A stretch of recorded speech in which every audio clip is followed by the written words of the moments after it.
যতদিন পর্যন্ত জীবের সাধু সঙ্গ না হয়, যতদিন পর্যন্ত জীবের গুরু কৃপা না হয়, ততদিন পর্যন্ত এই জীবের কখনো কৃষ্ণ কৃপা হয় না। বলো রাধে রাধে।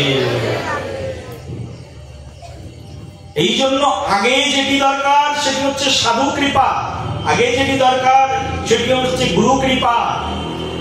কারুর যদি একবার সাধু কৃপা হয়ে যায়, কারুর যদি একবার গুরু কৃপা হয়ে যায়, কৃষ্ণ তাকে কৃপা বঞ্চিত কখনোই করতে পারেন না।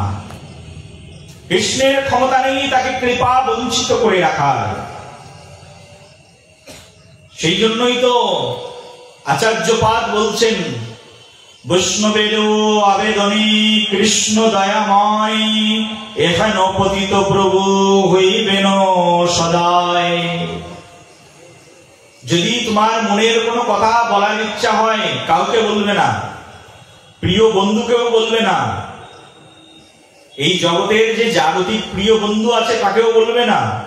যদি তোমার মনের কোনো দুঃখের কথা আছে, ডাইরেক্ট গিয়ে কোনো আচার্যের কাছে গিয়ে বলে দাও, কোনো শুদ্ধ কৃষ্ণ ভক্তের কাছে গিয়ে বলে দাও। তোমার মনের দুঃখের কথা তোমার বন্ধুকে বলবে, তোমার আত্মীয়কে বলবে, তোমার স্বজনকে বলবে, তারা তোমার দুঃখের কথা নিয়ে ইনসাল্ট করবে, তারা তোমার দুঃখের কথা নিয়ে একজন আরেকজনের সঙ্গে কানাকানি করবে। কিন্তু একই দুঃখের কথা তুমি একজন বিশুদ্ধ কৃষ্ণ ভক্তের কাছে চলে যাও, আর তাকে গিয়ে একই কৃষ্ণ কথা, একই কথা, একই দুঃখের কথা সেই কৃষ্ণ ভক্তের কাছে গিয়ে বলে দাও। কৃষ্ণ ভক্ত তোমার দুঃখের কথা শুনে ভাববে, না হারে আমার এই মায়ের মনে কত দুঃখ, হে ভগবান কৃপা করে এই মাকে তার দুঃখ থেকে অব্যাহতি প্রদান করো। এই যে তুমি এতদিন ধরে কৃষ্ণকে ডেকেছো, কৃষ্ণ তোমার দুঃখ নিবারণ করেননি, কিন্তু আজকে সাধু বলে দিয়েছেন তোমাকে। কারোর ক্ষমতা নেই ওই সাধুর বাক্যকে, ভগবান তার ক্ষমতা নেই যে সাধুর বাক্যকে লঙ্ঘন করে ফেলতে পারে। প্রেম সে বলো, সাধুর ক্ষমতা এতটাই, ভগবান শ্রীকৃষ্ণের ক্ষমতা নেই সাধুর বাক্যকে অবহেলা করার। কারণ ভগবান কৃষ্ণ বলছে, সাধু যিনি বৈষ্ণব তিনি হচ্ছেন আমার প্রাণ। বৈষ্ণবের হৃদয়ে সদা গোবিন্দ বিশ্রাম, গোবিন্দ কহেন মম বৈষ্ণব পরাণ। আমি কোথায় থাকি, ভগবান কোথায় থাকেন? তো ভগবান বলছেন, আমি তো ভক্তের হৃদয়ের মধ্যে থাকি। আর হৃদয়গ্রাহী ভক্ত, প্রেমময়ী ভক্ত, বিশুদ্ধ ভক্ত একবার যদি আমার দুয়ারে এসে হাত পেতে আর্জি জানায়, আমি সেই আর্জিকে কখনো কোনো দিনের জন্য ফিরিয়ে দিই না। ভক্ত আমার প্রাণ, আর আমি ভক্তের। ভক্তের সঙ্গে ভগবানের কোনো পার্থক্য নেই, কারণ ভক্তই ভগবানের হৃদয়, আর সেই হৃদয়ে সুভক্তই ভগবানের, আর ভগবান ভক্তের। কোন পার্থক্য নেই, সবাই একই সঙ্গে মিলে মিশে যেন এক হয়ে আছে। সেজন্য ভক্ত, তার ভক্তের উপাসনার চেয়ে বড় আর এই জগতে আর কিছু নেই। রঘুনাথ দাস গোস্বামী পাদ তিনি তার জীবনে বুঝতে পেরেছিলেন যে গৌর কৃপা আমার হলো না, কারণ নিতাই কৃপা আমার হয়নি বলে। প্রেম সে বলো, নিতাইয়ের চরণ সত্য, তাহার সেবক নিত্য, দৃঢ় করি ধর নিতাইয়ের চরণ দুখানি। এই জগতে নিতাইয়ের সেবক যিনি, তার মতো আর কে হতে পারে? নিতাইয়ের চরণ সত্য, তাহার সেবক নিত্য। যে নিতাইয়ের সেবক আছে সে তো নিত্য। নিত্য মানে যার কখনো কোনোদিনের জন্য ধ্বংস হয় না, তাই হচ্ছে নিত্য। নিতাইয়ের কৃপা না হলে না গৌরের কৃপা হয় না। শ্রী গুরু, এই নিত্যানন্দ হচ্ছে আদি গুরু তত্ত্ব, যার কৃপা না হলে।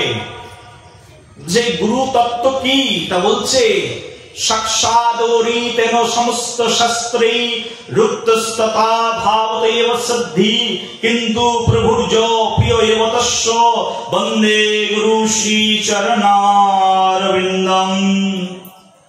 সমগ্র শাস্ত্র যার বর্ণনা করে তিনি শ্রী গুরুদেব।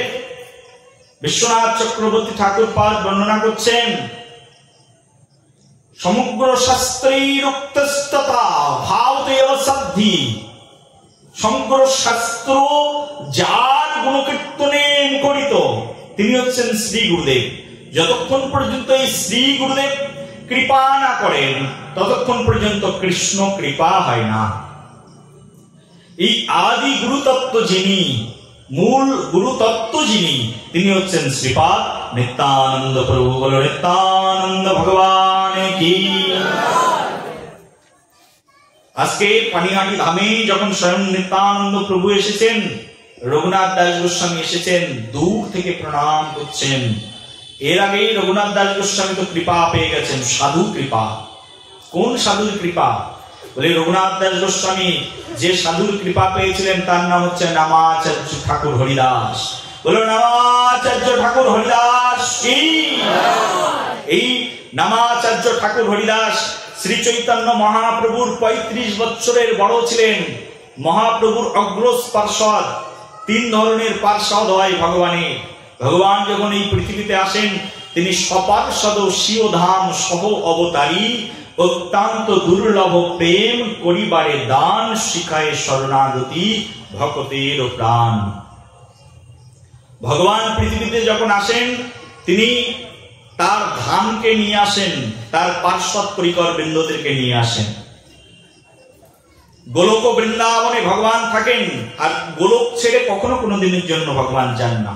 সেই জন্য গোলক বৃন্দাবনকে সেই বিরজার ওই পারে, বললাম না একটু আগে, ওই সেই বিরজার ওই পার থেকে সেই গোলক বৃন্দাবনকে সঙ্গে করে নিয়ে তিনি এই পৃথিবীতে এসেছেন। আর সেটি হচ্ছে এই মথুরা, সেটি হচ্ছে এই দিল্লির পাশে, আগ্রার পাশে, এই উত্তর ভারতে উত্তরখণ্ডের এই বৃন্দাবন, সেই গোলক বৃন্দাবনেরই অংশ। সেখান থেকে ভগবান নিয়ে এসেছেন পৃথিবীতে। গোলক বৃন্দাবন থেকে বৃন্দাবনের এক টুকরো নিয়ে এসেছেন, যেখানে থাকবো আমি। ভগবান বৃন্দাবনকে সঙ্গে করে নিয়ে এসেছেন, স্বধাম দ্বারকাকে সঙ্গে করে নিয়ে এসেছেন, পুরী ধামকে সঙ্গে করেই নিয়ে এসেছেন। ভগবান এখানেই আসেন, অন্য কোথাও আসেন না। নবদ্বীপকে সঙ্গে করে নিয়ে এসেছেন, ওখানেই আসেন ভগবান। এই যে ধাম, সপার্ষদ স্বীয় ধাম, নিজের ধামকে সঙ্গে করে নিয়েই ভগবান পৃথিবীতে আসেন। যে কোনো জায়গায় ভগবান আসেন না, ভগবানের নামার জায়গা এটাই। যেখানে যেখানে ধামকে প্রকট করিয়েছেন সেখানে সেখানেই ভগবান আসেন।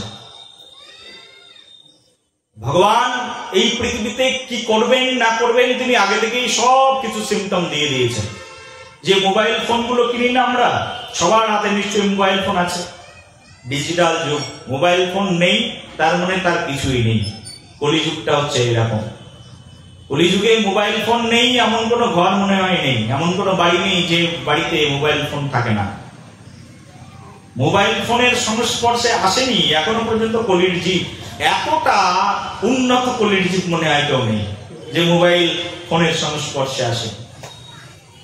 এই যে মোবাইল ফোন যখনই আপনি কিনবেন না, তখনই কোম্পানি আপনাকে একটা ম্যানুয়ালস বুক দিয়ে দেবে। এই মোবাইলটা এইভাবে চালাতে হয়, এইভাবে অপারেটিং করতে হয়, সবকিছু দিয়ে দেবে আপনাকে।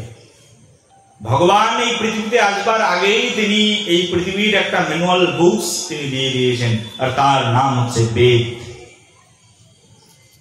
আসবার আগেই, পৃথিবী সৃষ্টির আগেই বেদ সৃষ্টি করে পাঠিয়ে দিয়েছেন। বেদের মধ্যে সব বস্তুকে তিনি প্রদান করেছেন।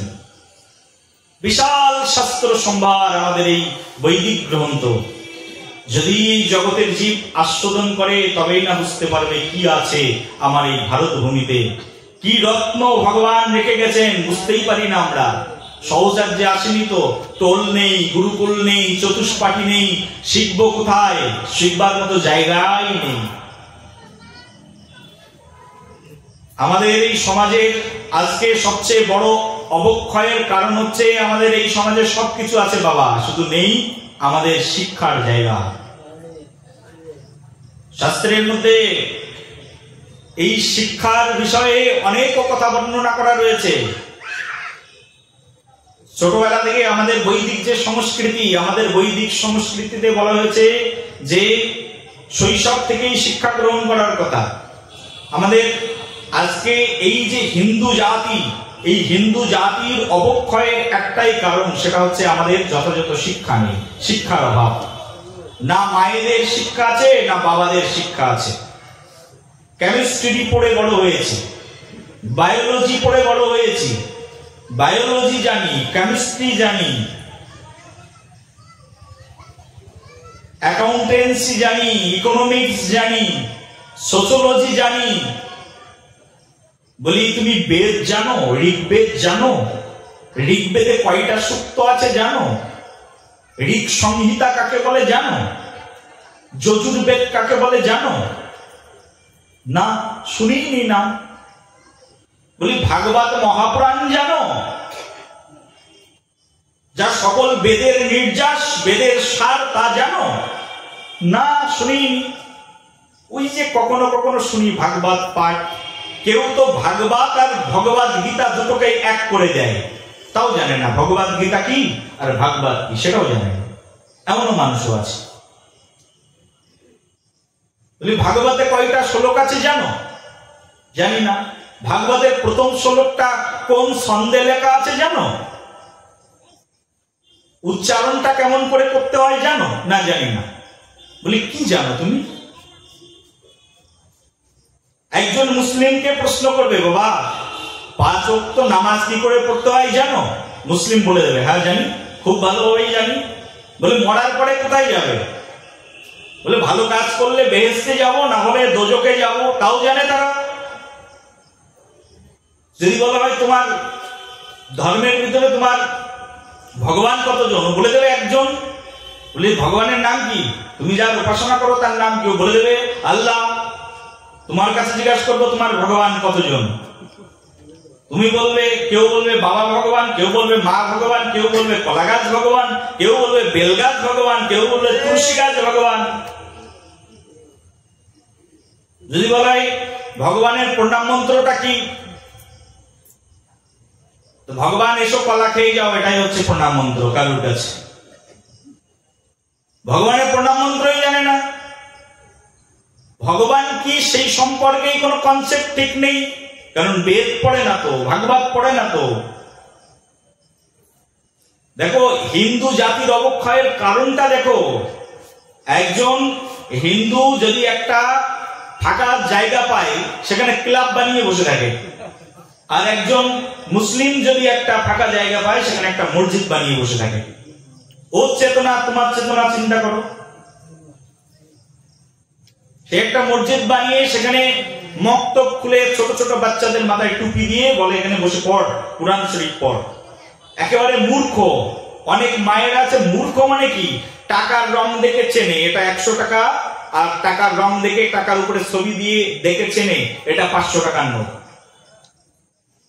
কিন্তু কুরআন শরীফের সূরা মুখস্থ বলতে পারে, নামাজ পড়ার মন্ত্রগুলো না মুখস্থ বলতে পারে, তাও আরবি ভাষায় লেখা। ওয়া কথা কাকে বলে জানে না, কিন্তু আরবি মন্ত্র, আরবি শ্লোক সে একেবারে ওয়া উচ্চারণ করে দিচ্ছে। আর তুমি হিন্দু শিক্ষিতা রমণী, তুলসীকে প্রণাম করতে হয় কি মন্ত্রে, সেই মন্ত্রটাই জানো না। তাহলে আমি হিন্দু এই কথা পরিচয় দিতে লজ্জাবোধ করা উচিত কিনা আমার, বলো না? হ্যাঁ, আমাদের সমাজের অবক্ষয়ের কারণ হচ্ছে এটা শিক্ষার অভাব। সেই জন্য বাবা এখানে এই যে এই বসিরহাটে যারা এই ভাগবত আসরে, আমি প্রথমবার ভাগবত কথা বলতে আসলাম, আপনাদের কাছে মিনতি নিবেদন, এই সমাজকে সংরক্ষিত করতে, এই সমাজকে বাঁচিয়ে রাখতে আজকে শিক্ষার বড় দরকার। ইংরেজি ভাষায় একটা কথা আছে জানেন তো, education is the backbone of a nation. জাতির মেরুদণ্ড হচ্ছে শিক্ষা। যেদিন শিক্ষা হারিয়ে যাবে সেদিন সবকিছু হারিয়ে যাবে। আজ হিন্দুর সবকিছু আছে, হিন্দুর বিশাল পুঁথি পাজি সবকিছু আছে, কিন্তু শিক্ষার অভাব, শিক্ষাই নেই, শিক্ষা গ্রহণ করার জায়গায় নেই, তো শিক্ষা গ্রহণ করবে কোথা থেকে?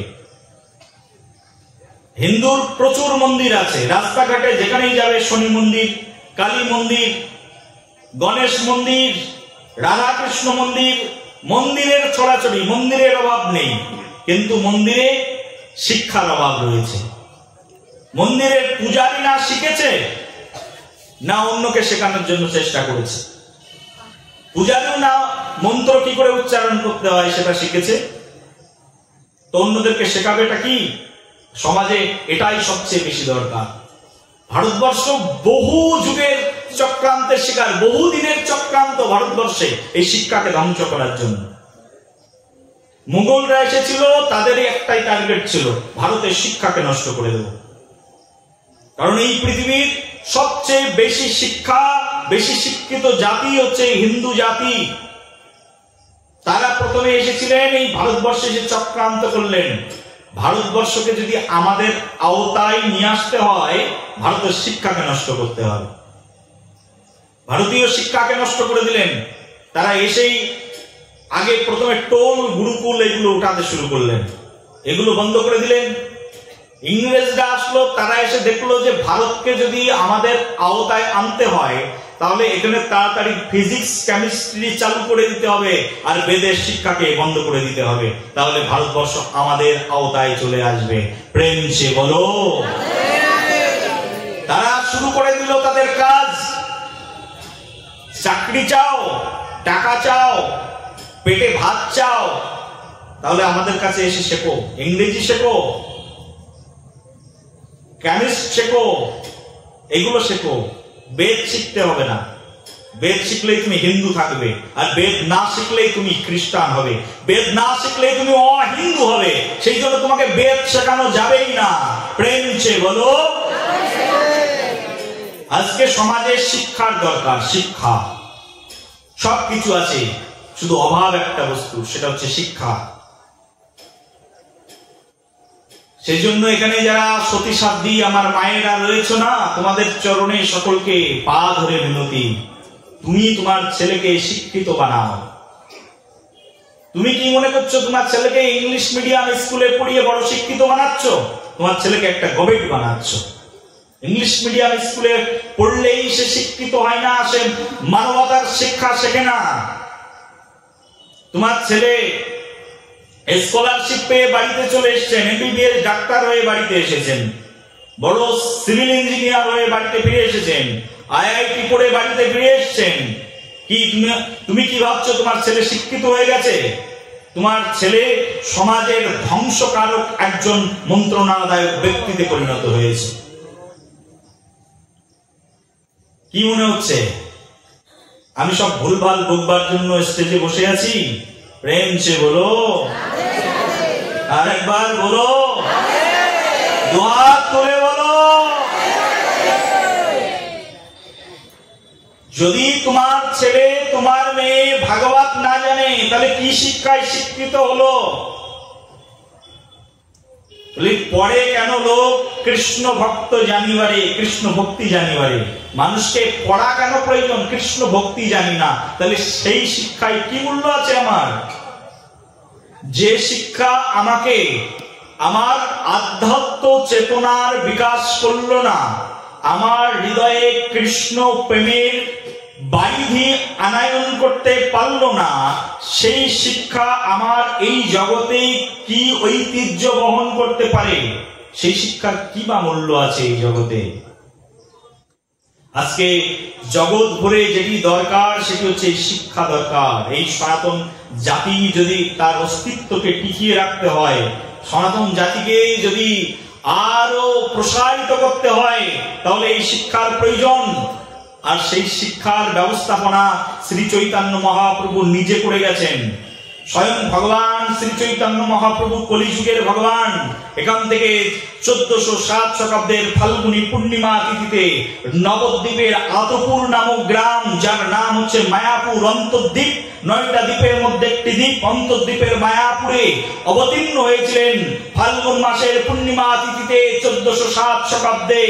সেই ভগবান পৃথিবীতে এসেই জগৎজীবকে শিক্ষা দান করেছেন, শিখিয়েছেন। স্বয়ং ভগবান একদিন স্বয়ং ভগবান শ্রী চৈতন্য মহাপ্রভুকে তার মা বলছে তোমাকে আর পড়তে দেব না। বলছে কেন? বলছে না, তোমার আর পড়াশোনার দরকার নেই। কারণ একজন মহাপ্রভুর আগের এক ভ্রাতা বিশ্বরূপ পড়াশুনো শিখে সন্ন্যাস হয়ে বাড়ি থেকে চলে গেছে, আর ছোট ছেলেকে পড়তে দেবে না সচী মাতা। বলছে আর পড়াশোনার দরকার নেই।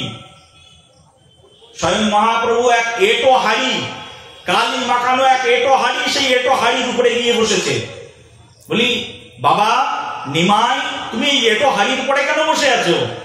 মা আমি তো লেখাপড়া জানি না, মূর্খ মানুষ, তাই মূর্খের মতো কাজ করছি, এটো হাড়ির উপরে বসে আছে। যার জ্ঞান নেই সেই এটো আর কোনটা এটো নয় সেটা বুঝবে কি করে, সেই জন্য আমি এর উপরেই বসে আছি। বলো রাধে রাধে। স্বয়ং ভগবান শেখাচ্ছেন জগৎজিকে শিক্ষা দরকার। নিজে পড়েছেন টোলের মধ্যে, নিজে পড়েছেন ন্যায় শাস্ত্র পড়েছেন, নিজে দর্শন শাস্ত্র পড়েছেন, নিজে ব্যাকরণ পড়েছেন স্বয়ং ভগবান শ্রী চৈতন্য মহাপ্রভু, আর অন্যকে ব্যাকরণ শিখিয়েছেন। যতদিন স্বয়ং ভগবান শ্রী চৈতন্য মহাপ্রভু নবদ্বীপের মধ্যে ছিলেন, গৌরাঙ্গ যতদিন নবদ্বীপের মধ্যে ছিলেন, ততদিন অন্যকে পড়িয়েছেন, নিজে পড়ে অন্যকে পড়িয়েছেন, অধ্যাপনা করেছেন। কি মনে করো শিক্ষার দরকার নেই? কি শিক্ষা? এই যে এইসব শিক্ষার দরকার, ভাগবতীয় শিক্ষার দরকার, সংস্কৃত শিক্ষার দরকার, বেদের শিক্ষার দরকার। তিনি নিজে পড়িয়েছেন স্বয়ং ভগবান শ্রী চৈতন্য মহাপ্রভু তার যত পার্শ্বদবৃন্দ তাদেরকে সকলকে শিক্ষার কথা বলেছেন। মহাপ্রভুর পার্শ্বদরা সকলেই শিক্ষিত ছিলেন। রূপ গোস্বামীপাদ কত বড় পণ্ডিত, সনাতন গোস্বামীপাদ কত বড় পণ্ডিত, জীব গোস্বামীপাদ জীবনটা টোল চালাতে চালাতে জীব গোস্বামীপাদ কাটিয়ে দিয়েছেন, চতুষ্পাঠী চালাতে চালাতে। কত বড় পণ্ডিত! ভগবান সঙ্গে করে যাদেরকে এনেছিলেন সবাই পণ্ডিত ছিলেন, সবাই শিক্ষিত ছিলেন, সবাই শিক্ষার গুরুত্ব দিয়েছেন। কিন্তু আজ আমরা শিক্ষার কথাই ভুলে গেছি। প্রেম সে বলো আর একটু জোরে। শোনো মায়েরা যারা এখানে বসে আছো, তোমরা তোমার ছেলেকে বলবে বাবা আমি তো চোখ থাকতেও অন্ধ, পড়তে পারলাম না, ভাগবত শিখতে পারলাম না, তোরা অন্তত শিখিস। ওদেরকে শেখাও, তোমার ছেলেকে শেখাও, তোমার মেয়েকে শেখাও, তোমার পুত্র বধূকে শেখাও। তুমি পড়তে জানো না তাদেরকে পড়াও, এই ভাগবত পড়াও, এই গীতা পড়াও। এই শিক্ষার দরকার আজ সমগ্র জগতে। এই শিক্ষা যেদিন শিখবে মানুষ, সেদিন আমাদের এই সনাতন ধর্ম আবার পুনরায় নব অভ্যুত্থান হবে, নব জাগরণ হবে। সনাতন ধর্ম তো এই শিক্ষার অভাবেই গেল। প্রশ্ন করলে ভগবান শ্রীকৃষ্ণকে এই প্রশ্নের উত্তরে কোনো অ্যান্সারই আসে না। শিক্ষিত ছেলেদের কাছে প্রশ্ন করা হয় who is the Shrikrishna, answer আসে একজন লম্পট। চিন্তা করতে পারে, বলে কৃষ্ণ। কেউ কেউ তো আবার যাদের ভিতরে একটু প্রেম প্রেম ভাব আছে বলে Krishna was the great lover of the all over the world. তার সমগ্র পৃথিবীর মধ্যে ওনার মতো বড় প্রেমিক কেউ ছিল না, এটাই নাকি তার প্রশ্নের উত্তর। তার প্রেমটা কেমন বুঝতে পারছো তো, ভাবটা কেমন? কৃষ্ণকে জানি না, জানবো কোথার থেকে? চতুষ্পাঠী নেই, জানবো কোথার থেকে? আমাদের কোনো শিক্ষা ব্যবস্থা নেই। সবকিছু থাকতেও আজকে আমরা অন্ধ হয়ে বসে আছি। সেই জন্য বাবা আমাদের এই জগতে যতটুকু প্রয়োজন আজকে শিক্ষার প্রয়োজন, সেই জন্য এই যে বসিরহাটে এখানে আপনারা একটা চতুষ্পাঠী খুলুন। আমি তো সারা ভারতের যেখানেই পাঠ করতে যাই সেখানেই এই কথাটাই বলি, কমন কথা সবাই জানে যারা আমার সামনে বসে পাঠ শোনে। চতুষ্পাঠী খুলুন, শিক্ষা ব্যবস্থাকে ফিরিয়ে নিয়ে আসুন। সমাজ তো তবেই বাঁচবে যেদিন শিক্ষা ব্যবস্থা ফিরে আসবে। সমাজ বাঁচবে শিক্ষা ব্যবস্থা হলে। শিক্ষা যদি না থাকে তাহলে সমাজ কি করে রক্ষা হবে? আমি সামাজিক জীব, এটা আমার নৈতিক কর্তব্য। ভাগবতের মধ্যেই বর্ণনা করা আছে যে ব্যক্তি যেখানেই বসবাস করবে তার আশেপাশের সে 40টা বাড়িকে দেখাশোনা করবে, খেয়ে আছে কি না খেয়ে আছে। এটা হচ্ছে তার মরাল ডিউটি, নৈতিক কর্তব্য। একজন গৃহস্থ মানে সে নিজে ইনকাম করবে, নিজে খাওয়ার জন্য নয়, আশেপাশের মানুষ না খেয়ে আছে কিনা সেটা তাকে দেখতে হবে। এটা গৃহস্থের কর্তব্য। এই ভাগবতের মধ্যেই বর্ণনা করা আছে 4টি বর্ণ, 4টি আশ্রম কিভাবে পরিচালিত হবে, 4টি বর্ণের মানুষ কিভাবে জীবনযাপন করবে। তার মধ্যে গৃহস্থ আশ্রমের ভক্তরা গৃহস্থ জীবনযাপন কিভাবে করবে। গৃহস্থ আশ্রমে থাকা মানে তাকে এগুলো করতে হবে। আমরা যখনই পৃথিবীতে জন্মগ্রহণ করেছি না, আমরা অনেক ঋণ মাথায় নিয়ে জন্মগ্রহণ করেছি। এই ঋণের বোঝা, এই ঋণের বোঝা থেকে মুক্ত হওয়ার জন্য এটা আমার নৈতিক কর্তব্য যে আমার সমাজকে সংরক্ষিত করা, আমার সমাজকে টিকিয়ে রাখা, সমাজের জন্য কাজ করা, দেশের জন্য কাজ করা, দেশের জন্য প্রাণ ত্যাগ করা। এগুলো আমাদের শাস্ত্রেরই পরিভাষা, শাস্ত্রের বাইরের কথা নয় এগুলো। সেই জন্য শুধু ভক্তগণ যারা এখানে এসেছেন, সবিনয় নিবেদন, যদি সম্ভব হয় এই বসিরহাটে একটা চতুষ্পাঠী অন্তত খুলুন। এখানে তো বাবাজি মহারাজ আছেন, পণ্ডিত, আরো হয়তো অনেকেই আছেন পণ্ডিত, আমি জানি না, আমি চিনি না সবাইকে, আমি তো এদিকে কমই আসি। অনেক পণ্ডিত হয়তো এখানে আছেন। আপনারাই বসে পড়ুন, একটা চতুষ্পাঠী খুলুন, প্রতিদিন গীতা ক্লাস চালু হয়ে যাক, প্রতিদিন ভাগবত ক্লাস চালু হয়ে যাক, ভাগবতের শিক্ষা চালু হয়ে যাক, গীতার শিক্ষা চালু হয়ে যাক।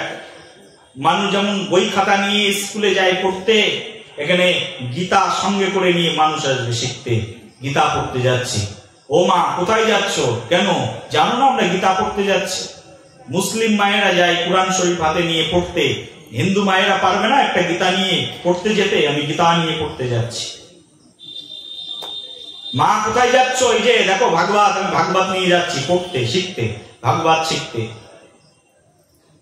সমাজ এক অনন্য সমাজে পরিণত হবে যদি আমাদের ভিতরে এই ভাব, এই রুচি পুনরায় জেগে ওঠে।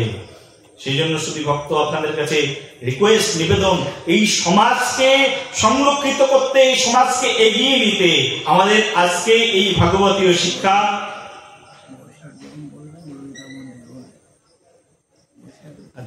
ললিতা মন্দির আছে। তো আমাদের আজকে এই সমাজে এগিয়ে যাওয়ার জন্য, আমাদের এই সমাজকে সামনের দিকে নিয়ে যাওয়ার জন্য সবচেয়ে আগে যেটি প্রয়োজন সেটি হচ্ছে এই শিক্ষা। এই শিক্ষা ব্যবস্থাকে আপনারা এখানে চালু করুন। এই যে মন্দিরটা আছে না, এইরকম মন্দির আরো হয়তো বসিরহাটে অনেক আছে, প্রচুর মন্দির আছে। কারণ আমি যেখানে যাই সেখানে দেখি কত মন্দির, মন্দিরের ছড়াছড়ি, মন্দির মন্দির মন্দির। সাউথ ইন্ডিয়ায় ঢুকলেই তো মন্দির ছাড়া কিছুই চোখে দেখা যায় না। এত মন্দির, এত মন্দির, এত মন্দির। মুম্বাইতে মন্দিরের গাদা, সারা ভারতে যেখানে যায় সেখানে এই মন্দির। মন্দিরগুলো সব পরিত্যক্ত অবস্থায় পড়ে আছে। মন্দিরে ঘন্টা বাজানোর লোক নেই, মন্দিরে গিয়ে ভগবানকে ডাকার লোক নেই। থাকবে কি করে? যাদেরকে ডাকার দরকার, শিক্ষারই তো অভাব। শিক্ষার অভাব বলে মন্দিরে যায় না।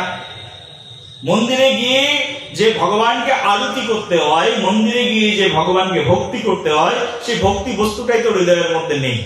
ডাকবো কি করে, জানবো কি করে? জানলেই তো তবে মনে হবে যাই অমুক জায়গায় গিয়ে ডাকি। বছরে একটা প্রোগ্রাম হওয়াটাই ফাইনাল কথা নয়। একজন ভাগবত বক্তা এসে 7 দিন ভাগবত পাঠ শুনিয়ে যাবে, এটাই আমাদের জীবনের লক্ষ্য নয়। 7 দিন ভাগবত পাঠ তো শুনবই।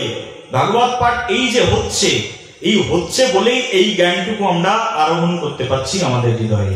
প্রেম সে বলো। ভাগবত পাঠ তো শুনবই, কিন্তু সঙ্গে সঙ্গে আমার নিজস্ব সংস্কৃতির শিক্ষা আমাকে গ্রহণ করতে হবে। বইপত্র নিয়ে মুখস্থ করতে হবে, পড়তে হবে, জানতে হবে।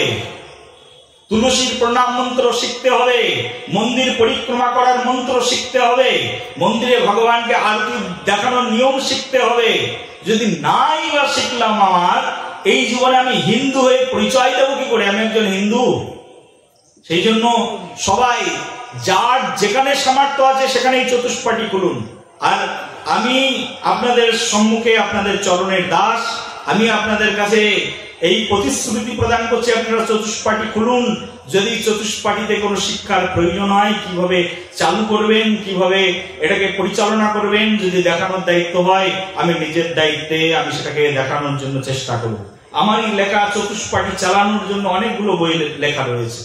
আপনারা এগুলো আপনাদের এখানেই পড়ানো শুরু করতে পারেন। ছোটদের জন্য লেখা, বড়দের জন্য লেখা, এগুলো আপনারা শুরু করতে পারেন, এখানেই চালু করতে পারেন।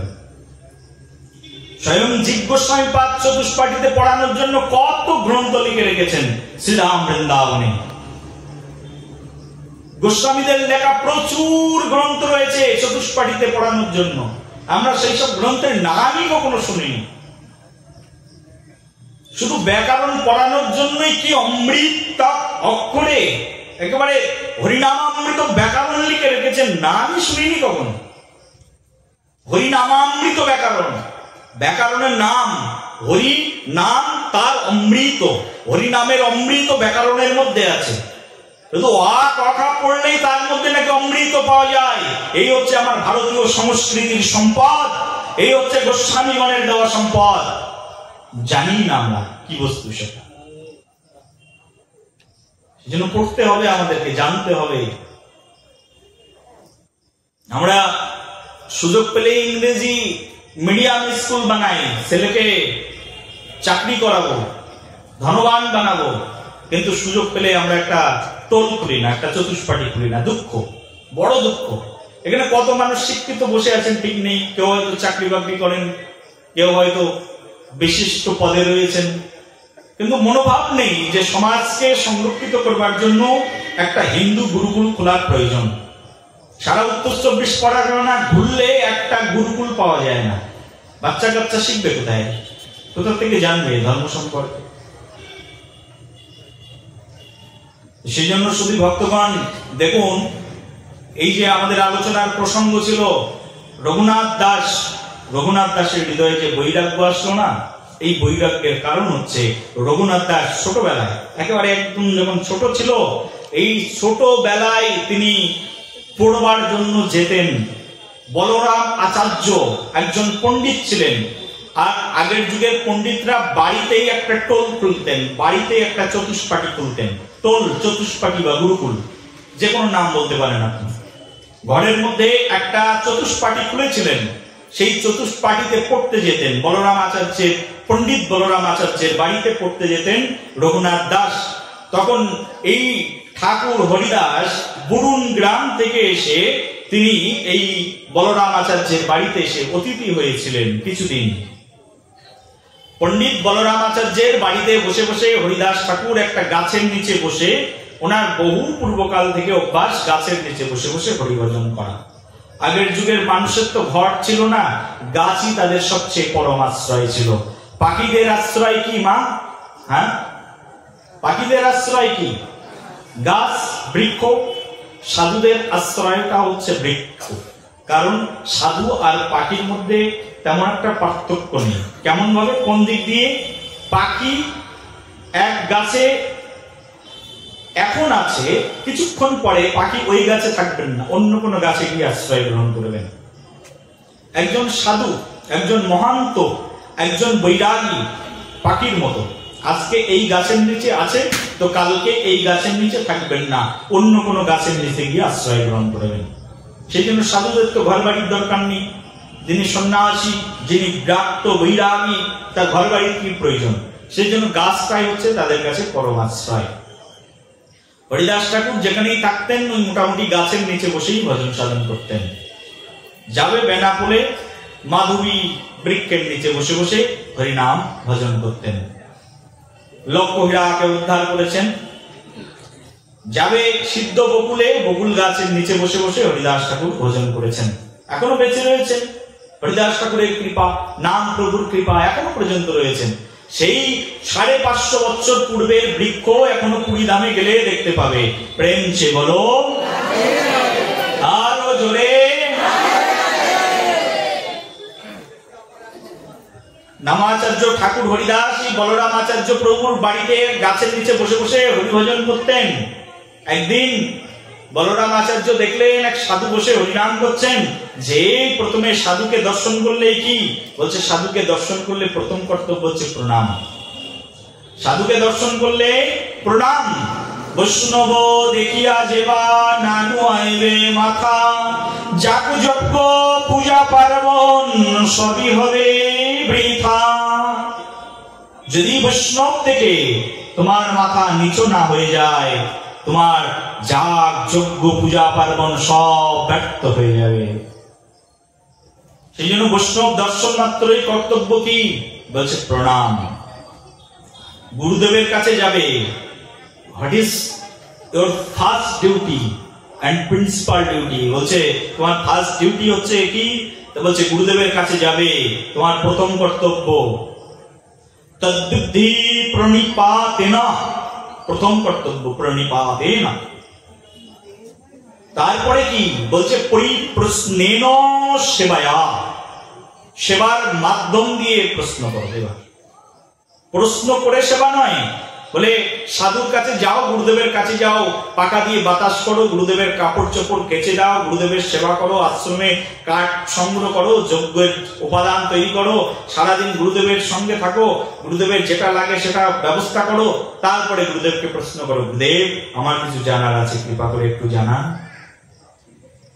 গুরুদেবের কাছে যে টপাটপ প্রশ্ন, গুরুদেব এটা কেন, ওটা কেন, এটা কেন হলো, ওটা কেন হলো, এরকম নয়। ভগবত গীতার মধ্যেই ভগবান শ্রীকৃষ্ণ বলছে তদ্বিদ্ধি প্রণিপাতেন, প্রথম কর্তব্য হচ্ছে প্রণিপাত করা। গুরুদেব সাধু বৈষ্ণবকে দর্শন করলে তোমার প্রথম কর্তব্য কি বলছে, প্রণিপাত। তারপরে কি বলছে, প্রণাম করলাম, এবার প্রণাম করার পরে এবার তোমার কর্তব্য হচ্ছে সেবা করা। গুরুদেবের কাছে গিয়ে সেবা করো, গুরুদেবের যা কিছু প্রয়োজন দেখো, গুরুদেবের সঙ্গে থাকো। এবার গুরুদেবকে প্রশ্ন জিজ্ঞাসা করো, সেবার মাধ্যম দিয়ে প্রশ্ন। সেবা নেই শুধু প্রশ্ন হবে না, সেবার মাধ্যম দিয়ে প্রশ্ন।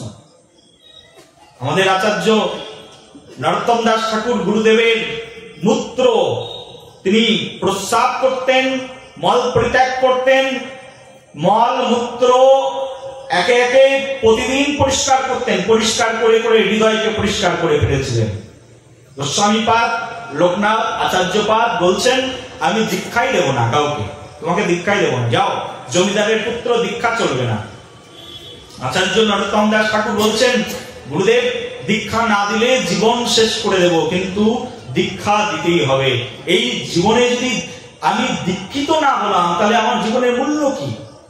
শাস্ত্রের মধ্যে বলছে, অদীক্ষিত ব্যক্তির হাতের জল মূত্র তুল্য, হাতের খাবার বিষ্ঠা তুল্য। আরে দেহ সেটা তো মৃতদেহ, দীক্ষাহীন দেহ মানে মৃতদেহ, ডেড বডি। তো এই দেহের মধ্যে যদি মন্ত্র বীজ বপন না হলো, তাহলে এই দেহ কৃষ্ণ সেবায় লাগবে কি করে? গুরুদেব কৃপা করে আমাকে বীজ দিন, আমাকে কৃপা করুন, এই দীক্ষা বীজ আমাকে প্রদান করুন। দীক্ষা মানে কি? বীজ, বীজ গ্রহণ। উর্বর ক্ষেত্র তৈরি করেছেন প্রথমে। এই যে মলমূত্র পরিষ্কার করে করে, মলমূত্র পরিষ্কার করে করে দীক্ষা দেবেন না, প্রতিদিন মলমূত্র পরিষ্কার করতেন। একদিন গুরুদেব দেখলেন, আমি যে রাস্তা দিয়ে যাই সেই রাস্তা এত ঝকঝকে পরিষ্কার পরিচ্ছন্ন থাকে কি করে? আমি যে রাস্তা দিয়ে যাই, যেখানে বাথরুম করি, সেই বাথরুম, সেখানে মলমূত্র কিছুই দেখতে পারি না। কে করে এসব কাজ? একদিন গুরুদেব পরীক্ষা করবার জন্য রাত জেগে বসে থাকলেন, কে করে দেখবো। দেখলেন যাকে গুরুদেব বলেছিলেন তোকে আর কোনোদিন দীক্ষা দেব না, সেই ব্যক্তি প্রতিদিন, রাজপুত্র, সে প্রতিদিন এসে মলমূত্র পরিত্যাগ করে। গুরুদেব বললেন, রে রে নরোত্তম, আয় আয়, তোর কৃপা হয়েছে, আজ থেকে আমি করুণা করবো, কারণ তোর অহংকার বিদূরিত হয়েছে। বড় গৌর প্রেমান। অহংকার থাকলে, আর আমি বিশাল বড়, রাজপুত্রতায় কি হয়েছে? দিনের অধিক দয়া করেন ও ভগবান, ইহা হেরি কুলীন নদীর বড় অভিমান। এই যে দিন, দিন একে বলে দিন। রাজপুত্র কিন্তু মলমূত্র পরিষ্কার করছেন গুরুদেবের, গোপনে গোপনে, লোক দেখানো সেবা নয়। আমরা তো 10 টাকা ডোনেশন দিলে বলি আগে আমার নামটা যেন একবারে পেপার বোর্ডের উপরে সুন্দর করে লেখা থাকে। বলে দেখানো সেবা নয়, হৃদয় থেকে সেবা। গুরুদেব রাত জেগে পাহারা দিচ্ছেন, কে করলো এমন সেবা। গুরুদেব কৃপা করে দিয়েছেন। ওই যে গুরু কৃপা হলো, একদিন পদ্মায় গিয়ে স্নান করলেন আর গৌরাঙ্গের সেই গুপ্ত ধন সেই হৃদয়ের মধ্যে চলে আসলো। নরোত্তম দাস ঠাকুর প্রেম ভক্তির মহাজন হয়ে গেলেন। এই আমরা যত গান যত পদ কীর্তন করি গৌরীয় ভক্তগণ সব নরোত্তম দাস ঠাকুরের পদ। কি মধুর কথা, কি মধুর শব্দ চয়ন, কি মধুর সঙ্গীত সুধা, কি সুন্দর সেই পদবিন্যাস, দেখাই যায় না এমন। নরোত্তম দাস ঠাকুরের সেই অমৃত লেখনী, অমৃত অক্ষরের সেই গাঁথনি, পৃথিবীতে এমন গাথা এমন রচনা অভিন্ন আর কারোর দ্বারা সম্ভব নেই। কি অমৃত লেখনীয় নরোত্তম দাস ঠাকুর লিখেছেন। আসো তো, এই যে যারা বাবারা কীর্তন করে এনাদের পাশে এসে বসো, এসে বললো যে নরোত্তম দাস ঠাকুরের একটা পদ শোনান বাবা, মনটা ভরে যাবে। শুনে দেখো নরোত্তম দাস ঠাকুরের পদ, একটা গান শুনে দেখো নরোত্তম দাস ঠাকুরের। আহ কি লেখা, কি অমৃত কথা। রাধা কৃষ্ণ প্রাণ মোর, যুগল কিশোর, জীবনে মরণে গতি আর নাহি মোর। কি লেখা। হরি বলবো আর মদন মোহন হেরিব গো, আর ওই রূপেতে ব্রজের পথে চলিব গো। কি লেখা, কি অমৃত কথার মধ্যে। আসে কারোর মাথায় কোন কবি লিখতে পারে এমন কথা? বলে হরি বলবো আর আমি আমার এই দুই নয়নে মদন মোহন হেরিব গো, আর ওই রূপেতে ব্রজের পথে চলিব গো। আমি ব্রজের পথ দিয়ে যখন চলবো তখন শুধু ওই রাধা কৃষ্ণের রূপ মাধুরীকে শুধু দর্শন করতে করতেই চলবো। আহ কি মধুর কথা। সেই জন্য না প্রথমে ঝাড়ু দেওয়া শিখতে হবে হৃদয়টাকে। ঝাড়ু দাও, পরিষ্কার করো। মহাপ্রভু 8টি শ্লোক বলেছিলেন। 8টি শ্লোকের মধ্যে বেদান্ত উপনিষদ সবকিছু তিনি শিক্ষা দিয়েছেন 8টি শ্লোকে। তার মধ্যে একটি শ্লোকের মধ্যে মহাপ্রভু বলছেন, চেতো দর্পণ মার্জনম ভব মহাদবগ্নি নির্বাপনম শ্রেয়া কৈলব চন্দ্রিকা বিতরণম বিদ্যাবধু জীবনম আনন্দম বুদ্ধিবর্ধনম প্রতিপদম পূর্ণামৃত স্বাদনম সর্বত্নস্নপনম পরম বিজয়তে শ্রীকৃষ্ণ সংকীর্তনম। এই যে মহাপ্রভুর শিক্ষা, চেত দর্পণ মার্জনম ভব মহাদবগ্নি নির্বাপনম। তোমার চিত্তকে মার্জিত করে ফেলো। চিত্ত হৃদয় হচ্ছে চেত দর্পণ মার্জনম, হচ্ছে আমার এই যে চিত্ত আমার হৃদয় হচ্ছে এটা একটা দর্পণের মতো, হচ্ছে আয়না। আয়না যদি পরিষ্কার না করো 1 সপ্তাহ পরে আর মুখ দেখতে পাবে না, ধুলাবালি জড়িয়ে যাবে। বলে হৃদয়টাকে যদি প্রতিদিন পরিষ্কার না করো তাহলে হৃদয়ের উপরে ধুলাবালি পড়তে পড়তে একেবারে বিশাল ডাস্টবিনে পরিণত হয়ে যাবে। হৃদয়কে পরিষ্কার করো। মহাপ্রভুর শিক্ষা। দিন হতে হবে, এটাকে বলে দীনভাব। এগুলো যখন শিখবো না, এই যে আলোচনা শুনছি, এই শুনতে শুনতে মনের ভিতরে আসবে আমি কি করে দিন হব। সেই জন্য নিত্যম ভাগবত সেবয়া ভাগবতের উত্তম শ্লোকে ভক্তির ভবতি নিষ্ঠুকি। হচ্ছে নিত্য ভাগবত শ্রবণ করো। একদিনের জন্য ভাগবত শ্রবণ যেন মিস না যায়। এই যে শুনতে শুনতে ভাব আসবে দিন কি করে হতে হয়। দিন ইচ্ছা করলে হওয়া যায় না। আমি গরিব হব, দিন মানে গরিব দরিদ্র হব। ইচ্ছা করলে গরিব হওয়া যায়?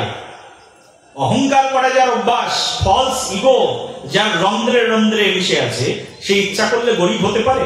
ইচ্ছা করলে দীনও হতে পারে? দীন হওয়ার জন্য না ভাগবত শুনতে হয়, দীন ভক্তের পাশে বসতে হয়, তাদের কাছে মিশতে হয়, তাদের সঙ্গ করতে হয়। এই সঙ্গ করতে করতে করতে করতে হৃদয়ের ভিতরে দীনতা আসে। যেদিন দিন হয়ে যায় সেদিন প্রভু কৃষ্ণ কৃপা করেন। দিন, এই দিন ভক্ত ছিলেন এই রঘুনাথ দাস। তার দীনতা শিখেছিলেন কার কাছ থেকে? এই যে হরিদাস ঠাকুর বসে বসে হরিনাম জপ করতেন, রঘুনাথ দাস গিয়ে প্রণাম নিবেদন করতেন। আর ছোট্ট ফুটফুটে বাচ্চা ছেলে রঘুনাথ দাস যে প্রণাম করছেন হরিদাস ঠাকুরকে, হরিদাস ঠাকুর কাছে ডাকছেন, এসো বাবা বাচ্চাদেরকে সবাই ভালোবাসে না? বাচ্চা এসে বসেছেন হরিদাস ঠাকুরের কাছে, আর হরিদাস ঠাকুর একেবারে মনের মতো করে হরিনাম শুনিয়ে দিয়েছেন, শুদ্ধ ভক্তের মুখ থেকে হরিনাম কীর্তন। কি নাম? হরে কৃষ্ণ কৃষ্ণ কৃষ্ণ হরে হরে, হরে রাম রাম রাম হরে হরে। এই মহামন্ত্র শুনিয়ে দিয়েছেন হরিদাস ঠাকুর। লোকহিলাকে হরিদাস ঠাকুর হরিনাম শুনিয়ে দিয়ে বেশ্যাবৃত্তি ভুলিয়ে দিয়েছেন। বেশ্যা ছিল লোকহিলা। হরিদাস ঠাকুরের ধ্যান ভাঙাতে গেছে। হরিদাস ঠাকুর হরিনাম শুনিয়েছেন, শুধু হরিনাম শুনিয়ে লোকহিলার সেই পাষাণ হৃদয়কে, তার সেই দুর্বৃত্তিকারী হৃদয়কে হরিদাস ঠাকুর হরণ করে কৃষ্ণ প্রেমে রূপান্তরিত করে দিলেন।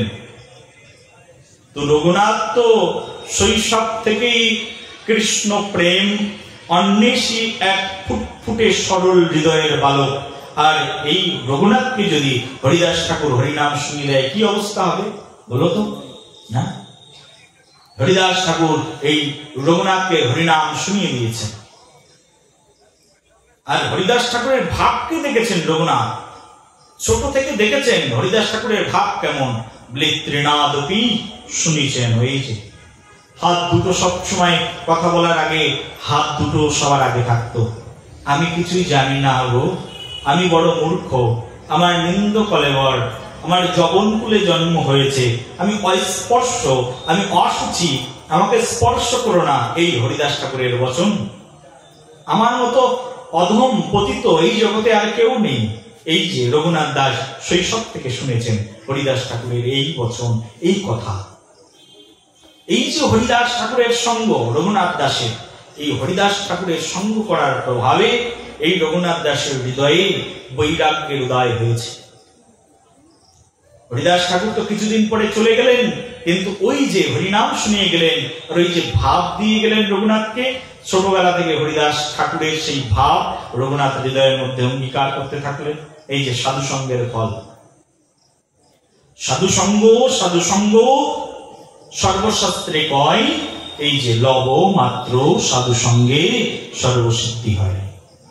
সাধু সঙ্গের প্রভাব, এমন সাধু সঙ্গ করেছেন রঘুনাথ যে সাধু সঙ্গের পরে তার হৃদয়ের সকল বাসনা একেবারে বিদূরিত হয়ে গেল।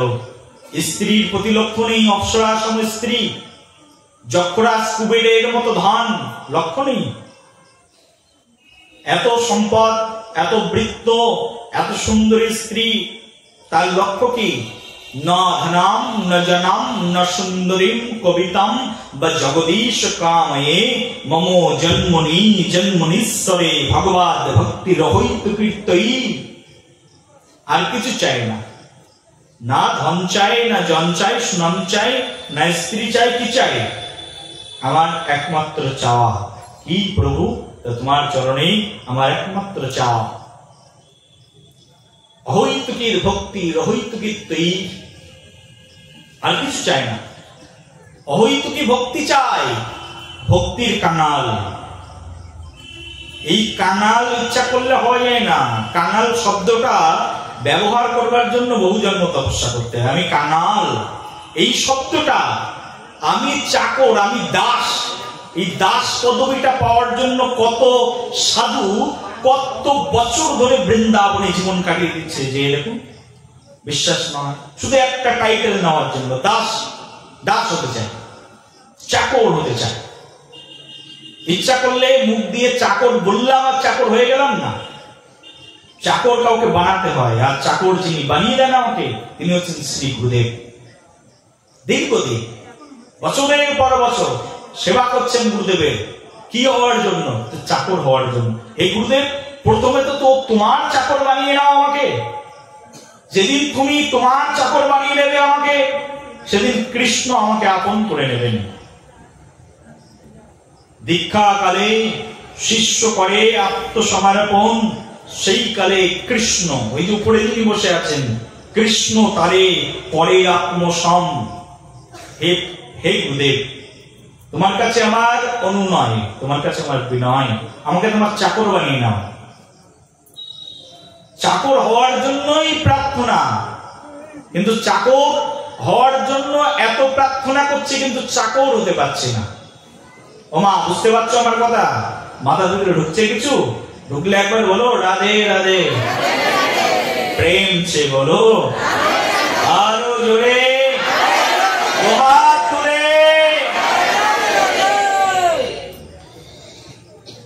চাকর হওয়ার জন্য প্রার্থনা করতে হয়, চাকর হওয়া যায় না ইচ্ছা করলে। চাকর বলে আমি চাকর কিসের জন্য রে, আমার তো সবকিছু আছে, আমি কিসের চাকর? এই যে চাকর মুখ দিয়ে বলে নয়, ভাবে চাকর হতে হবে, ভাবে রাজ্যে চাকর হতে হবে। আমি দাস, তার দাসের দাস মুই, তার দাসের দাস, চৈতন্যের দাস মুই, চৈতন্যের দাস। হে প্রভু, আমি তোমার দাসের দাসের অনুদাস। দাস হওয়ার জন্য প্রার্থনা করতে হয়, বহু বহু প্রার্থনা দাস হওয়ার জন্য, এক চাকর হওয়ার জন্য। এক জন্মে আবার চাকর হওয়া যায় না, বলছে বহু জন্ম প্রার্থনা করলে চাকর হওয়া যায়। বহুনাম জন্ম নামন্তে জ্ঞানবনাম নাম প্রপদ্যন্তে বাসুদেবাম, বাসুদেব প্রভু, বাসুদেবাম সর্বামিতি স মহাত্মা সুদুর্লভ। বহু জন্ম চলে যায়, এক জন্ম নয়, বহু বহু জন্ম চলে যায় শুধু কৃষ্ণকেই জানতে। হে কৃষ্ণ, তুমি প্রভু আর আমি তোমার দাস, এই শব্দটা জানতে কত জন্ম চলে যায়। কত জন্ম গুরুদেবকে আসতে হয় আমাকে রক্ষা করবার জন্য, আমাকে উদ্ধার করবার জন্য। এসে গুরুদেব বারবার জানান, এই তুই মায়ার দাস নোস, তুই কিন্তু কৃষ্ণের দাস। কার দাস? কৃষ্ণের দাস। তুই শ্রী রাধিকার দাস, তুই গোপী আনুগত্যের দাস। গুরুদেব অনেক জন্ম ধরে বোঝান, অনেক দিন ধরে বোঝান, তাও বুঝি না। আমি যে চাকর সেটা বুঝি না। গুরুদেব বলছেন, এখানে ভাগবত আচার্য বসে বলছেন, তাও বুঝতে পারছি না। আমার মনে হয় না আমি আমার স্বামীর দাস। এই যে যারা এখানে বসে শুনছো, এত মানুষ, এখান থেকে ভাগবত শুনে বাড়িতে চলে যাবে। বাড়িতে চলে যাওয়ার পরে তখন মনে হবে কি শুনেছিলাম, তখন মনে হবে যে আমি আমার ছেলের দাস, আমি আমার মেয়ের দাস। মেয়ের জন্য রান্না করব, ছেলের জন্য রান্না করব, স্বামীর জন্য রান্না করব, শ্বশুরের জন্য রান্না করব, কিন্তু কৃষ্ণের জন্য করব না। বলো রাধে রাধে। শুধু সোনা সর্বস্ব হয়ে গেল। এই যে এত চিৎকার করে গলা ফাটিয়ে বললাম আমি কৃষ্ণের দাস, এই আমার পরিচয়, এই আমার অহংকার, আমি কৃষ্ণের দাস। দাস হওয়ার জন্য আমরা এখানে এসেছি, ভাগবত শুনতে এসেছি কেন? চাকর হওয়ার জন্য। কার চাকর? কৃষ্ণের চাকর। কার চাকর হওয়ার জন্য এসেছি আমরা এখানে? বসেছি কেন? কৃষ্ণের চাকর হওয়ার জন্য বসেছি। আমি চাই কৃষ্ণের চাকর হতে। আমি কৃষ্ণের চাকর হতে পারি না বলেই তো বাবা তোমার কাছে এসেছি ভাগবত শুনতে, আমাকে কৃষ্ণের চাকর বানাও। এই যে গলা ফাটিয়ে বলছি কিন্তু হব না, বাড়িতে গিয়েই কিন্তু আবার মায়ার চাকর হয়ে যাব। সংসারটা তখন আমার হয়ে যাবে, তখন আর কৃষ্ণের হবে না। তখন সংসারটা আর রাধারানীর হবে না, তখন আমার সংসার হয়ে যাবে। বলি সংসারের মধ্যে থেকে কি চাকর হওয়া যায় না? সংসারটাই তো চাকর হওয়ার জায়গা। একা একা থাকলে তুমি চাকর আর রাজার পার্থক্য বুঝবে কি করে? রাজা কাকে বলে, চাকর কাকে বলে বুঝবে কি করে? সবাই একসঙ্গে থাকলে তবেই না বোঝা যাবে আমি চাকর। সংসারটাকে কৃষ্ণের সংসার বানিয়ে নাও। যে সংসারের মধ্যে আছো এটা মনে করছো আমার সংসার, আমার স্বামীর সংসার, আমার ছেলের সংসার, মেয়ের সংসার। ওই একই সংসারকে যখন তুমি মনে করবে এটা কৃষ্ণের সংসার, তখনই তুমি কৃষ্ণের দাস হয়ে যাবে। মালিককে ঘরের মধ্যে কৃষ্ণ। আমি রাধা কৃষ্ণের একটা বিগ্রহ নিয়ে এসেছি, শ্রী গুরুদেবকে ডেকেছি, গুরুদেব আপনি কৃপা করে এই রাধা কৃষ্ণের সেবা আমাকে একটু বোঝান। কারণ গুরুদেব যখন এই দীক্ষা দিয়েছেন তখনই তো বলে দিয়েছেন যে যুগল ভজন দহন মুহে করালো উপদেশ গো গুরুদেব। গুরুদেব তো কৃষ্ণ ভজনের উপদেশ দিয়েছেন, তো গুরুদেব আপনার উপদেশে আমি এই যে রাধা কৃষ্ণ এনেছি, কৃপা করে আমাকে সেবা শেখান। ঘরের মধ্যে রাধা কৃষ্ণকে প্রতিষ্ঠিত করো, রাধা কৃষ্ণকে প্রতিষ্ঠিত করে এবার প্রতিদিন ধূপ ধুনা জ্বালিয়ে সেবা করো। কি করে সেবা করতে হবে শিখে নাও গুরুদেবের কাছ থেকে। রান্না শেখো, রান্না ভগবানের জন্য করো। এই যে দুর্গা পুজো গেল, কালী পূজা গেল, নিজের মেয়ের জন্য কাপড়, নিজের ছেলের জন্য কাপড়, জামাইয়ের জন্য ব্যবস্থা। বলি তোমার ঘরে কৃষ্ণের জন্য তুমি কি ব্যবস্থা করেছো? তুমি যে নিজেকে মনে করছো আমি চাকর, কৃষ্ণের জন্য কিছু কিনেছো? ভাবটা এমন থাকতে হবে, হে কৃষ্ণ আমি তোমার। আমাদের মথুরাতে এক ভক্ত আছেন, সৌভাগ্যক্রমে আমি একবার সেই অনুষ্ঠানে গেছি।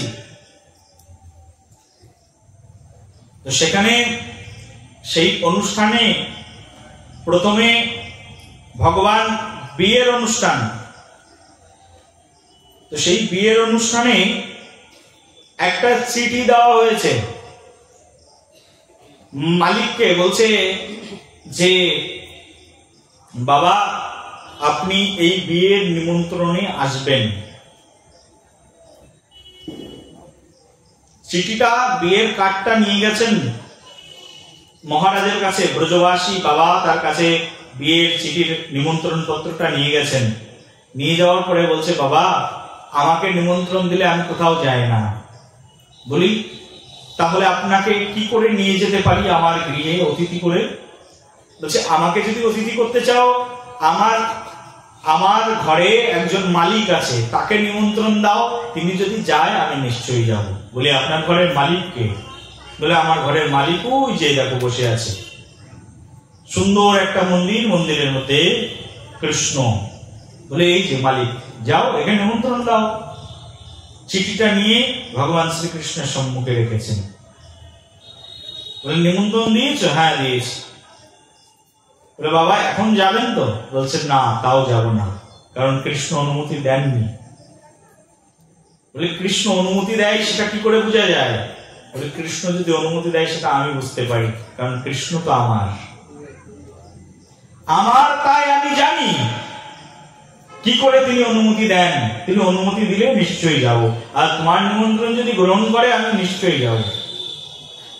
আমি বাবার কাছে শুনলাম বাবা আমারও মনের ভিতরে কিউরিসিটি জেগে গেল, আপনার প্রভু আপনাকে কি করে অনুমতি দেয়, আমি একটু শুনতে চাই, জানতে চাই। আমার প্রভু আমাকে অনুমতি দেয় স্বপ্নে, আমার প্রভু আমাকে অনুমতি দেয় ইশারায়।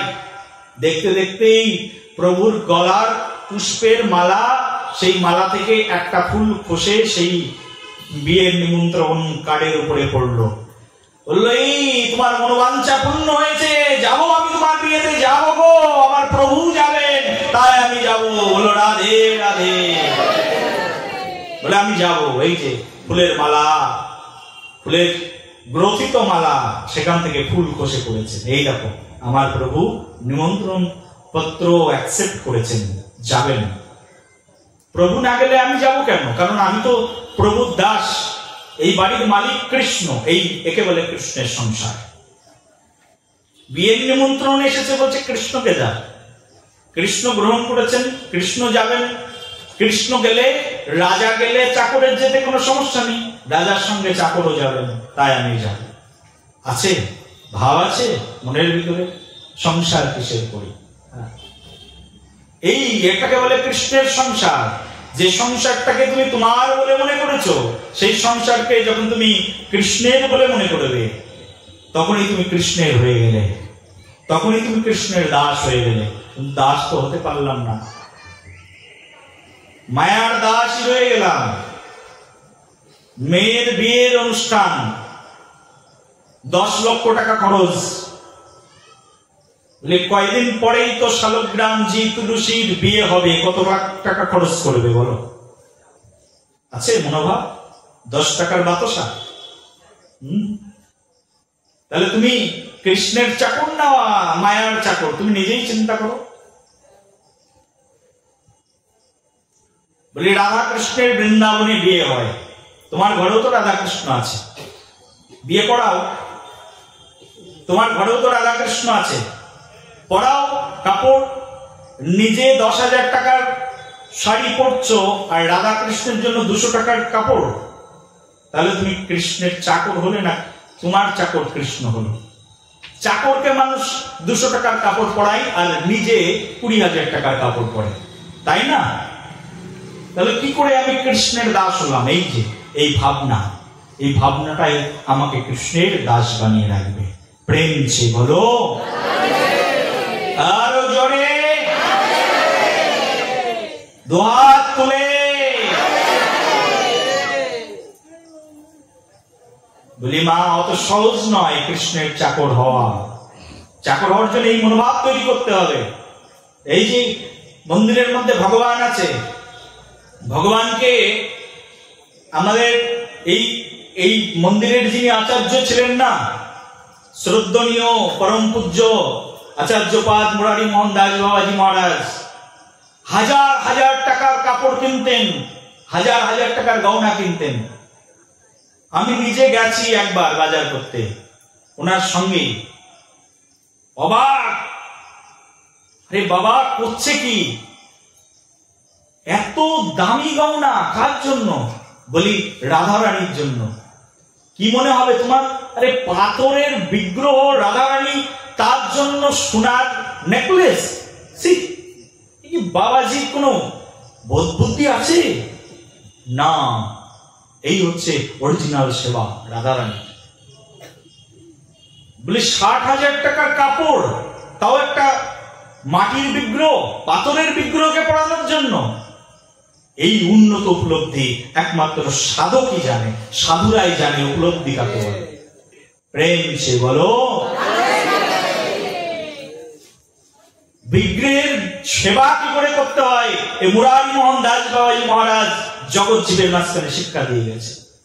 বিগ্রহ সেবা কাকে বলে, কি সেবা মনোভাব, সাধু সেবা।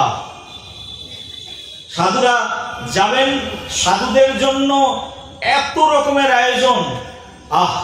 একজন গৃহস্থ মানুষ সে আয়োজন করতে পারেন, একজন বাবাজি সন্ন্যাসী ভিক্ষা করে নিয়ে এসে যে আয়োজন করে জগৎ জীবকে শিক্ষা দিয়েছেন। আমরা তো সেই শিক্ষার পিছন পিছন ছুটছি, কিন্তু তার কিঞ্চিত পরিমাণও করতে পারি না। প্রেম সে হলো।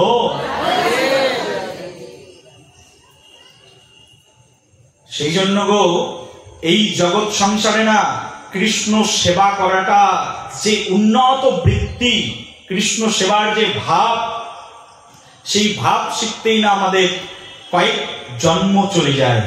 কিন্তু এখানেও দুর্লভ জন্ম মা, এই যে পেয়েছি, আবার পরবর্তী জন্মে আবার কবে পাবো?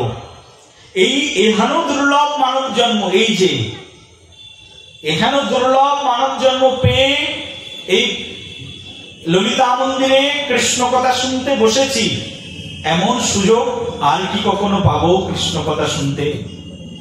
এই জীবন যদি চলে যায় তো কলির প্রথম সন্ধ্যায়, কলির প্রথম চরণে এখনো সারা ভারতবর্ষ জুড়ে শ্রী চৈতন্য মহাপ্রভুর ছোঁয়া রয়েছে।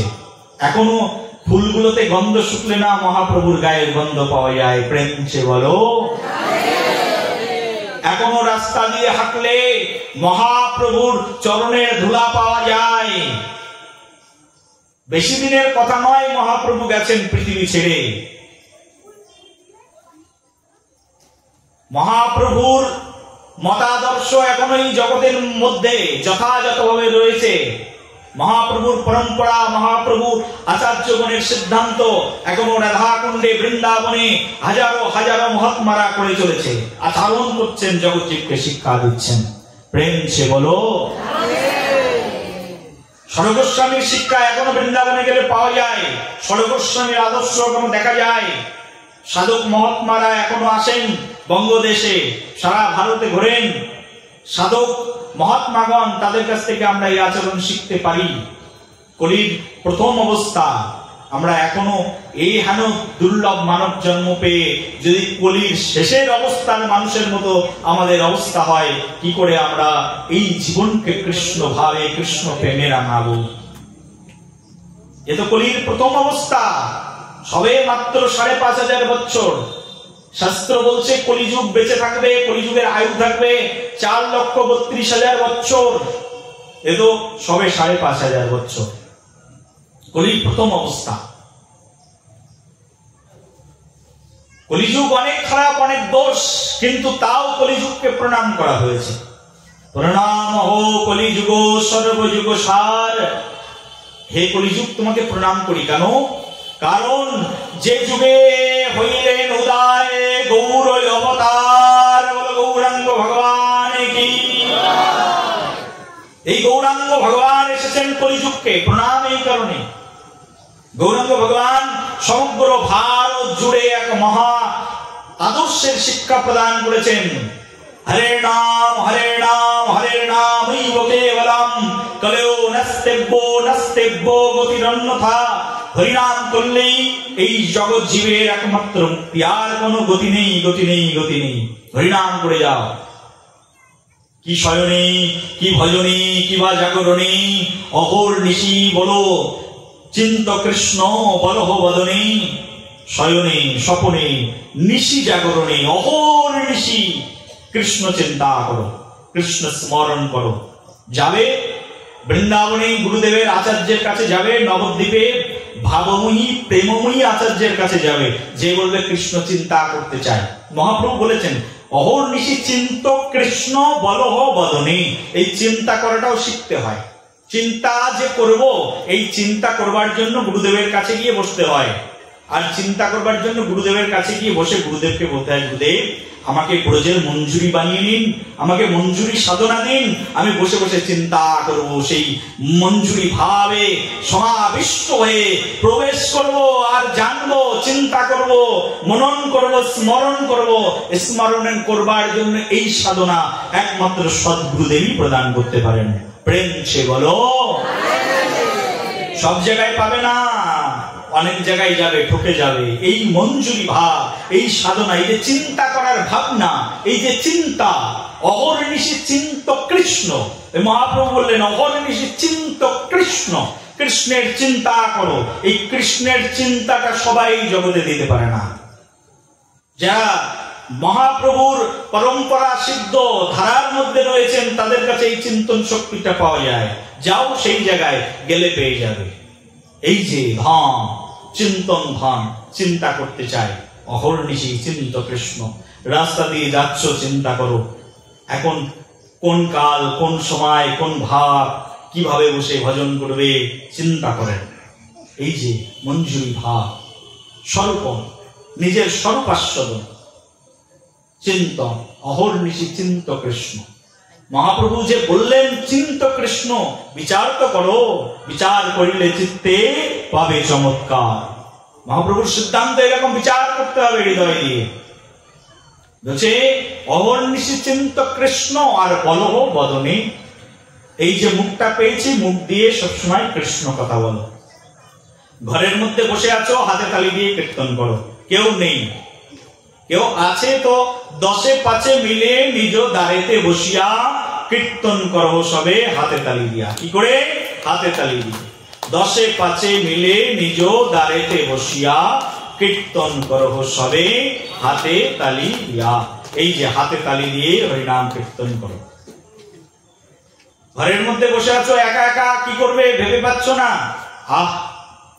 এমন দুর্লভ মানব জন্ম পেয়ে এই যে গুরুদেবের কাছ থেকে নিয়ে নাও জপের মালা, একটা সুন্দর প্রসাদী মালা নিয়ে নাও গুরুদেবের কাছ থেকে, নিয়ে জপ করতে শুরু করো। হরে কৃষ্ণ কৃষ্ণ কৃষ্ণ হরে হরে, হরে রাম রাম রাম হরে হরে। হরিনাম জপ করো। জপিতে জপিতে যবে প্রেমাঙ্কুর হবে, সাধ্য সাধন তত্ত্ব জানবে সে তবে। জপতে থাকো, জপতে থাকো, জপতে জপতে হৃদয়ের মধ্যে প্রেমের অঙ্কুর হয়ে যাবে সাধ্য সাধন তত্ত্ব। যা চৈতন্য চৈতন্যের বিশাল চ্যাপ্টার, সনাতন গোস্বামীর বিশাল আস্বাদন, সাধ্য সাধন তত্ত্ব, যা কিছু সকল এক হরিনাম সংকীর্তনে মিলিবে সকল। সবাই মিলে বলো হরে কৃষ্ণ কৃষ্ণ কৃষ্ণ হরে হরে, হরে রাম রাম রাম হরে হরে। সেই জন্য জগৎজীব আজকে অত্যন্ত ভাগ্যবান শ্রী চৈতন্য মহাপ্রভুর আগমনের যে যুগ, সেই যুগে আমরা এই পৃথিবীতে আসতে পেরেছি। তো স্বর্ণ যুগ চলছে, হরিনাম প্লাবনের যুগ চলছে। এই যুগেও যদি হরিনাম থেকে বিতরিত হয়ে যায়, কি হবে আমার অবস্থা? এমন দুর্লভ মানব জন্ম পেয়ে সেই জন্য শুধু ভক্তগণ সবাই আসুন, সংকীর্তন আন্দোলনে যোগদান করুন, হরিনাম কীর্তন করুন, জীবনকে কৃষ্ণ ভাবে, কৃষ্ণ প্রেমে, কৃষ্ণ রঙে রাঙিয়ে ফেলুন। কৃষ্ণই জীবনের একমাত্র গতি, আর কোনো গতি নেই, আর কোনো উদ্ধারের পথ নেই। সবিশেষ এইটুকু বলে শেষ করব। আপনাদের চরণে নিবেদন, এখানে যত ভক্তরা এখানে বসে রয়েছেন সবাই অন্তত অ্যাটলিস্ট এই যে আমরা যা শুনছি না আজকে, এই যে আমার কথা আপনারা যারা শুনছেন, এখান থেকে বাড়িতে যাবেন, তো বাড়িতে যেতে যেতে অনেকবার মনে হবে ওই যে বাবাজি এসেছিলেন না, ওই যে কৃষ্ণের দাস, একেবারে এই কুঞ্জের কিঙ্কর একজন অধম এসেছিলেন, তিনি মুখ দিয়ে এইসব কথা বলেছিলেন। মনে করতে করতে বাড়িতে যাবে, 2 দিন 3 দিন পরে মায়াদেবী সব ভুলিয়ে দেবে মন থেকে। সেই জন্য চর্চা থাকা চাই, চর্চা রেগুলার। মহন্তের স্বভাব হয় তাড়িতে পামড়ো, নিজ কার্য নাই চান জান পর ঘর। যিনি মহন্ত হন, বৈষ্ণব হন, আমার অন্য কোনো চাহিদা নেই।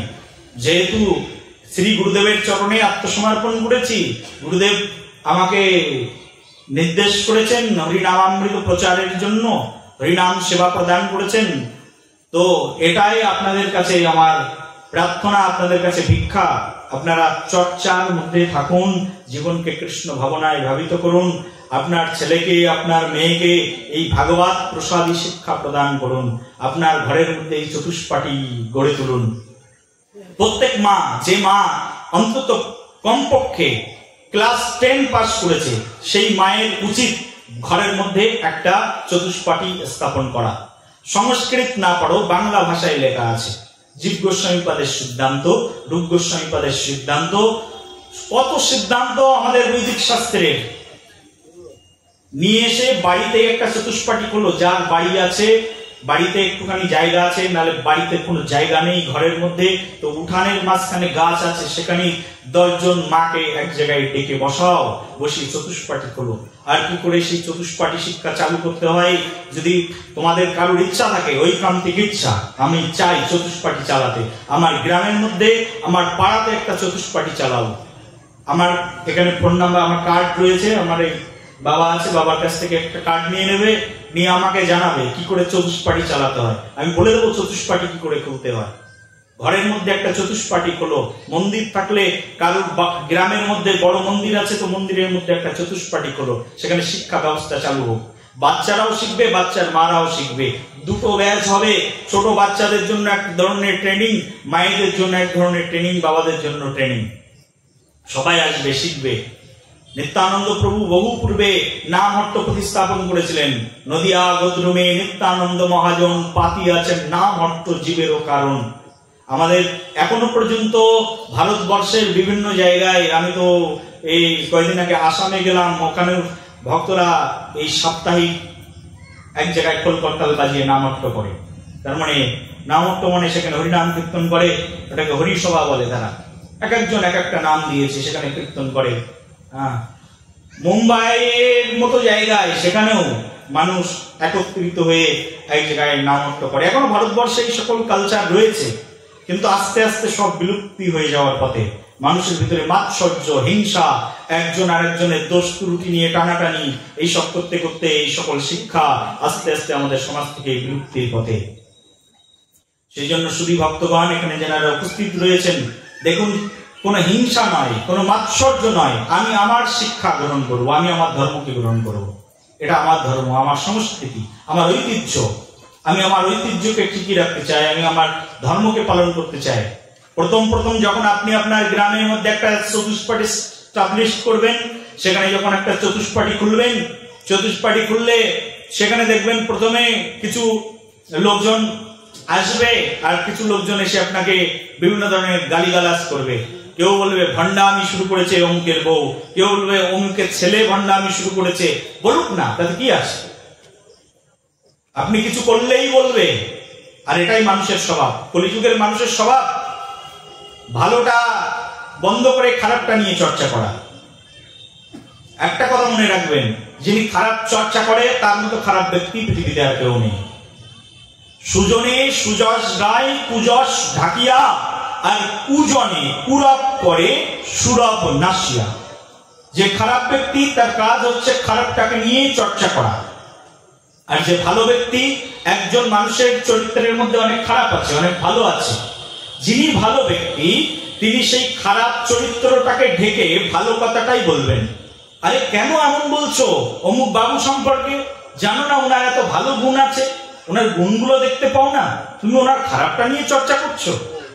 আরে ভালো খারাপ মিলেই তো জগৎ, আর এই জগতে এমন কোনো মানুষ নেই যে খারাপ করবে না, কারণ কলিযুগ, খারাপ এরই তো যুগ, মায়ারই তো যুগ।